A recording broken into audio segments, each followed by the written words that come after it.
Hello everybody, it's Fung here again. Today we'll be talking about dollar cost averaging, also known as DCA. And again, the information here is sourced from the book The Truth About Money by Rick Edelman.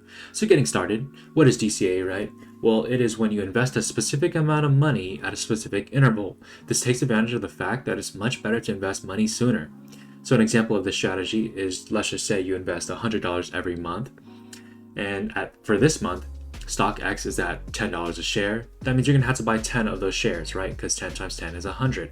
Then let's just say next month, stock X goes down to $5 a share. That means you're gonna have to buy 20 of them because 20 times 5 is 100, right? So the average cost that you got these 30 shares at is actually $6.67. Meanwhile, the average price of these shares is actually $7.50. So since the price is higher than the cost, that difference is profit. That's good, right? That's a good thing. So the benefit of DCA is that it helps with timing because it forces you to buy few shares when the price is high, but you buy many shares when the price is low. So this helps overcome that fear of buying at the top. I know many people are scared of buying stocks because they're like, oh, what if I buy and all of a sudden it plummets? Well, DCA will help with that fear because with DCA, timing doesn't matter, but the time in does, right? You want to start it early, as soon as possible. So there are two problems with DCA though, but they are user error. So the first problem is the emotions that come with it, right? So when the price is down, you're not going to want to buy more. It's just in our human nature, right, to avoid pain, right? So our psychology and our emotions will get in the way, and this is going to prevent you from being successful with DCA. You must overcome this to achieve financial success. So remember, even though that, the stock is down, you're still going to have to buy it. The second problem is the failure to follow through. You must maintain a strict schedule, right? I know life can get busy and you can easily forget to invest, but some brokerages allow you to just automatically deposit cash on a monthly basis, and some even allow you to just invest on a monthly basis too, automatically. So please just invest in yourself, guys. This is very important. And this is a big problem of why DCA doesn't work for some people is because they forget to do it. So some tips to successfully follow through with the dollar cost averaging strategy. Tip number one is to invest into stock funds over individual stocks. Remember all the perks that we talked about with stock funds, right? They're diversified, right? They're managed. Remember that basket of eggs, right?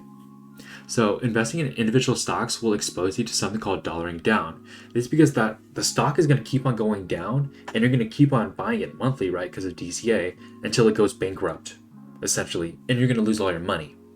So that sustained downward trend of a stock exists for a good reason, right? So that's why you should do stock funds because they're managed and they're much better. So the price must recover for DCA to work. So DCA is better with mutual funds or ETFs because those managers, right, of the funds, they get rid of the loser stocks, right, and replace them with something else. So the analogy with the basket and eggs and stuff that I keep on using is that one rotten egg in your basket is much better than having one big rotten egg, right? It's much better to have that diverse basket. So that is why you should invest in stock funds over stocks.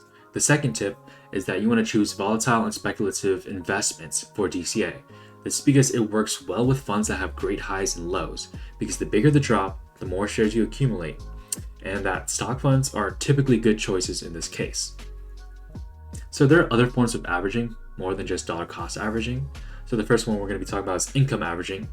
This is where you invest your money into US government securities because they're known to be very, very safe, right guys? And you use that monthly income that you got from those securities to invest into funds.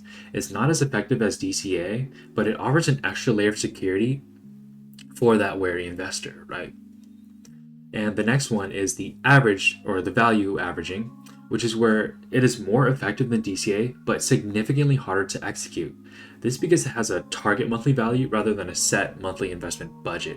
So for example, with DCA, remember, you just invest $100 every month or $300 every month. In this case, you're saying, I want my account to grow by $300 every month, right? You target that monthly value. So for example, we're going to say, our goal is to have a $300 monthly growth for our account.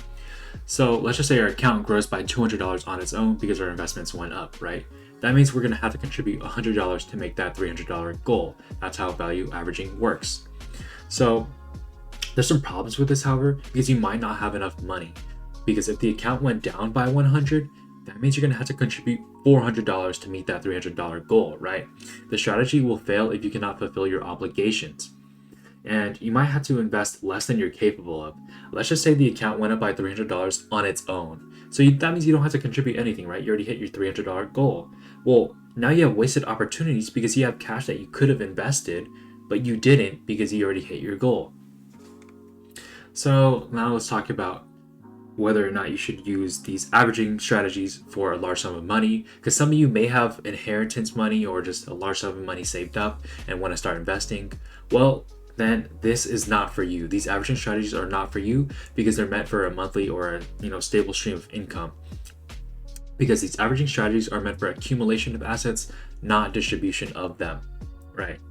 And this is because when you try to apply these averaging strategies to a large sum of money, you're like thinking, oh, I'll portion it out and then apply, the DCA or something, monthly and stuff. But then all that money that you didn't cut out to invest is just sitting there losing value. So that's why it's not good to use these strategies on a large sum of money, because they create missed opportunities on the rest of the money. So recapping everything that we learned. For the hardcore investor, you might want to try value averaging, right? It's more effective than DCA, but significantly harder to execute. For the cautious investor, you want to try income averaging. It offers an extra layer of security for you, but it is not as effective as DCA. And for the laid back investor, and for most investors, you should try dollar cost averaging, DCA. It's because it's very simple to execute and it's very effective. And remember that averaging is not meant for investing large amount of money at once. So that's it for the video. Thank you guys for watching. Like, subscribe, do what you will. You guys are not obligated to do so. And I'll catch you guys in the next video. Peace.